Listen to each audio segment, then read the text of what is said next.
Ces derniers mois, la tension n'a pas cessé de grimper autour des îles disputées entre la Chine et le Japon, appelées Diaoyu ou Senkaku. En septembre dernier, des manifestations anti-japonaises étaient organisées un peu partout en Chine. Cette fois, l'armée chinoise de libération du peuple semble prête à aller plus loin et appelle ses troupes à se préparer à la guerre.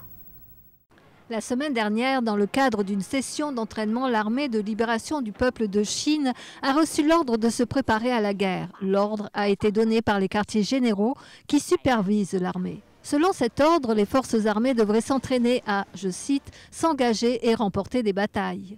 La nature de cette directive contraste fortement avec les ordres précédents qui se concentraient davantage sur la coordination des différents services de l'armée nationale du peuple.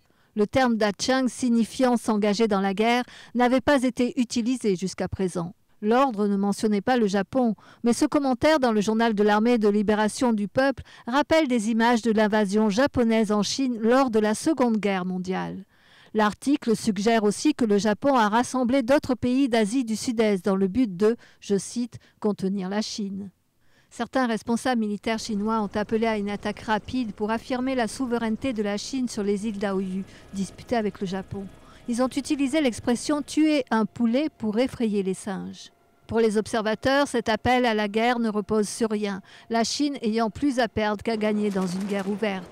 Les îles Diaoyu présentent très peu d'intérêt matériel, si c'était pour gonfler le sentiment nationaliste. Le PCC est voué à perdre et les pays de l'Association des pays du Sud-Est asiatique vont immédiatement se rassembler autour des États-Unis et du Japon.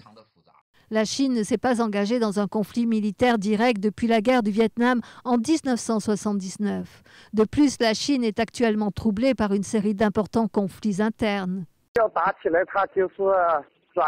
Nous ne pouvons même pas résoudre nos conflits internes et nous voulons engager un conflit. Je ne pense pas que cela puisse arriver. Si le PCC veut vraiment se battre, ce serait un suicide. Les discussions autour de la guerre ne sont pas non plus unanimes. Jia Qinlin, un haut responsable chinois, appelle à des discussions avec le Japon au sujet des îles disputées sans la rhétorique nationaliste habituelle utilisée dans les grands discours chinois. Pour le Japon, il n'y a rien à discuter. Le Japon a nationalisé les îles après les avoir achetées à leurs précédents propriétaires l'an dernier.